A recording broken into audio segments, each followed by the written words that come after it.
Hi everyone, welcome to NetGate Chemistry. So today we'll solve some of the previous year questions of solid state of CSIR NET exams.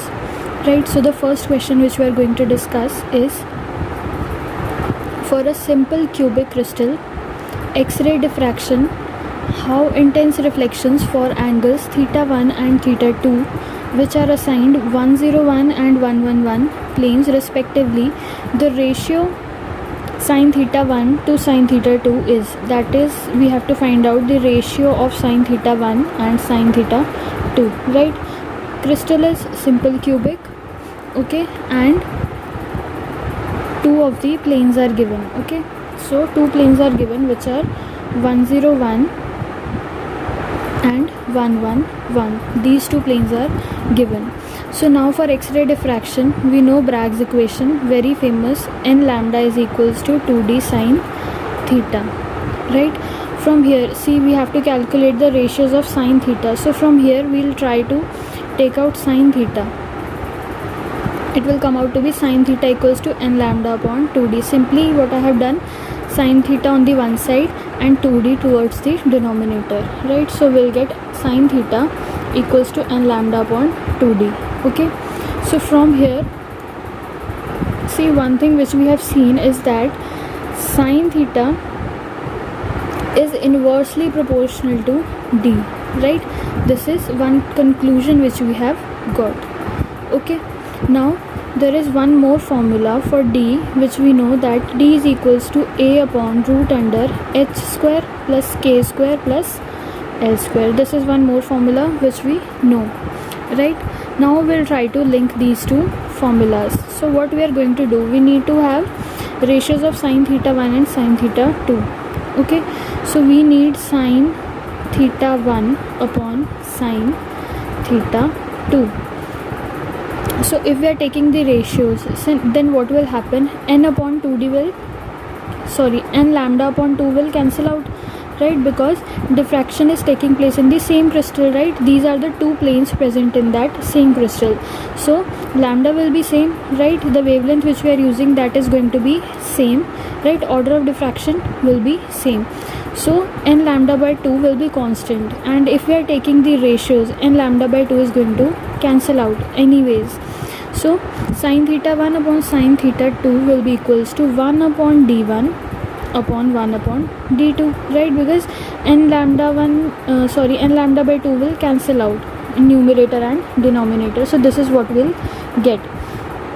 Now what we have to do is put the values of d1 and d2. We know the value, the equation for d, right? This is the formula for d. So simply we'll substitute the values of d here, and then we'll see what we get.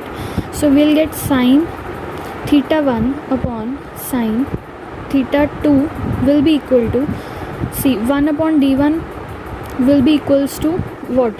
See, first we can solve this one also, sin theta 1 upon sin theta 2.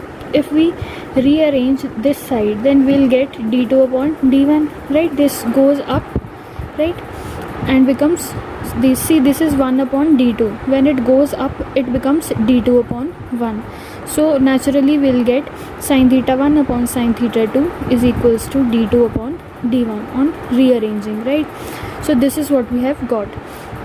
Now we'll put the values of d2 and d1. So d2 will be equal to a2 upon root under h2 square plus k2 square plus l2 square, okay. And d1 will be equal to a1 upon root under h1 square plus k1 square plus l1 square. Now here also a1 and a2 will be same, right? So they will cancel out because we are talking about the same crystal lattice. So now what we'll get is sin theta 1 upon sin theta 2 equals to h1 square plus k1 square plus l1 square root upon h2 square plus k2 square plus l2 square root, because here also we had 1 upon root under h1 square plus k1 square plus l1 square. When it goes up in the numerator, it reverses, right?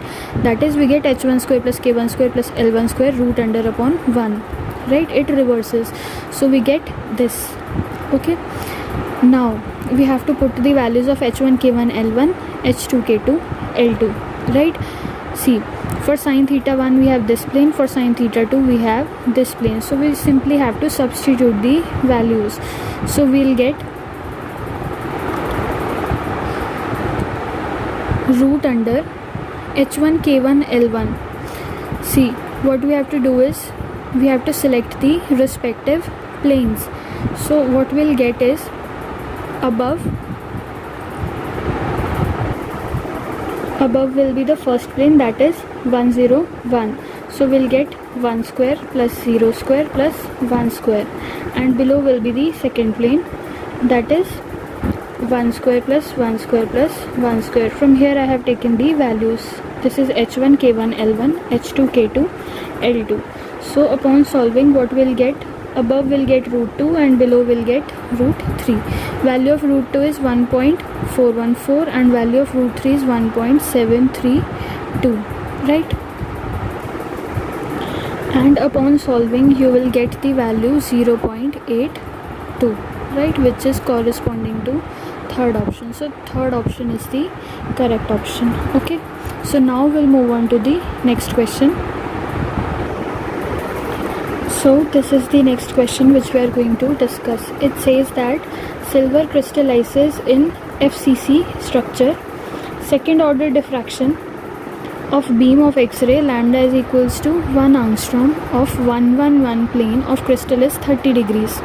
Unit cell length of crystal would be. So we have to find the value of small a. Second order diffraction, that means n is equals to 2. Lambda is given 1 angstrom, plane is given 111, theta is given 30 degrees. We have to find out the value of small a, right? So first what we are going to do, see, it is a crystal diffraction, so we'll first go for Bragg's equation, right? That is n lambda is equals to 2d sine theta.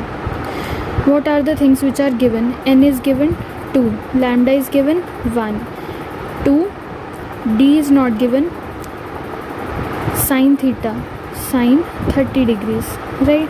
So we'll get 2 is equals to 2d sine 30 degree. So 2 cancels out with 2. We get 1 is equals to d sine 30 degrees. Value of sine 30 degree is 1 by root 2, right? Sorry, 1 by 2. So now what we'll do is we'll put the formula for small d here. Okay, so now what we have got is 1 is equals to d into sine 30, that is 1 by 2. Now formula for d, we know the formula for d. D is equals to a upon root under h square plus k square plus l square. This value we are going to substitute here. So we'll get, okay, first we'll take the 2 towards the left hand side, so we'll get 2 is equals to, see, for d we'll write a upon root under h square plus k square plus l square. Now we have been given a plane also, right? They have given a plane 1 1 1. So basically we have the values of h, k and l. So substitute the values of h, k and l here. So what we'll get, 2 is equals to a upon root under 1 square plus 1 square plus 1 square. So we'll get 2 is equals to a upon root under 3, right? So from here we'll get a is equals to 2 root 3. So answer is not given in this form, right? So we have to substitute the value of root 3. So value of root 3 is 1.732, right?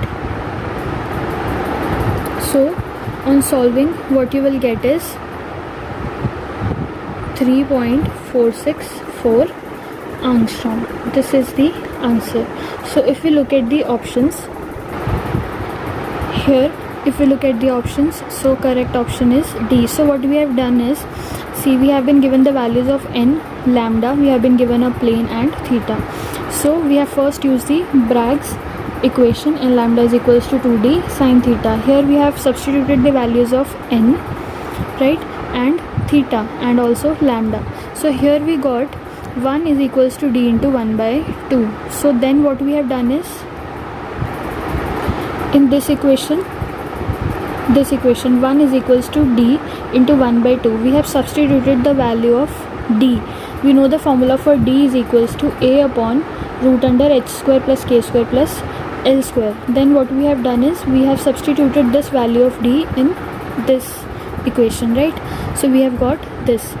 Now what we have done is we know the value of h, k and l because we have been given a plane 1 1 1. So we substituted the values of h, k and l and we got this. From here we simply solved for a and we got the answer. Okay, so this is all about this video. We'll solve some more questions. So far that's it for this video. Thank you so much for watching.